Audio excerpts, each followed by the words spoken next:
Apple's CEO, Tim Cook, says he'll look into complaints that a Saudi government app available on the App Store and via Google Play helps men to track and restrict the movement of women. Known as Absher, the app is a government portal that processes applications for documents such as passports and vehicle registration. Critics say it facilitates Saudi Arabia's guardianship system, which bans women from travelling and accessing services without the permission of a male relative. Well, the Absher app allows men to specify where women under their guardianship, such as wives and unmarried daughters, are allowed to travel. And when a woman does use her passport at a border crossing or airport check-in, the app enables an SMS alert to be sent to the male guardian. Amnesty International and Human Rights Watch have called on Apple and Google to consider the discrimination and abuse of women facilitated by the app. US Democratic Senator Ron Wyden has written to both companies, urging them to stop their app stores being used to promote Saudi Arabia's, quote, abhorrent surveillance and control of women.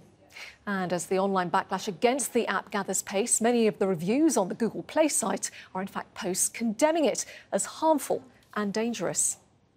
Well, political science professor Bessma Momani says while the app is an example of gender discrimination, it does make it easier for women to travel by replacing the need for filling in paperwork.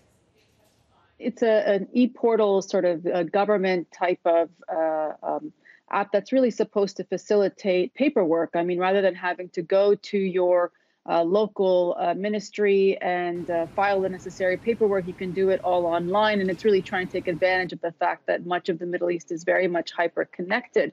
Of course, the app is in general, at least the feature of the app that sort of is meant to allow a guardian to give authority to allow a woman to travel is, of course, very offensive. I think for a lot of women that just is at the basis, so it's such a travesty in many ways. But I think in many ways, you might also see that there will be Saudis who will argue that, in fact, this may allow more women to travel, that, in fact, rather than having a male guardian go to that local ministry to file the necessary paperwork, it can all be done online and therefore facilitate women's travel outside the country. Again, because the default is that women can't go outside the country without their male guardian's permission. That doesn't take away from the fact that obviously the very basis of the guardianship laws are offensive in nature, but it's not the app that's the problem, it's the law.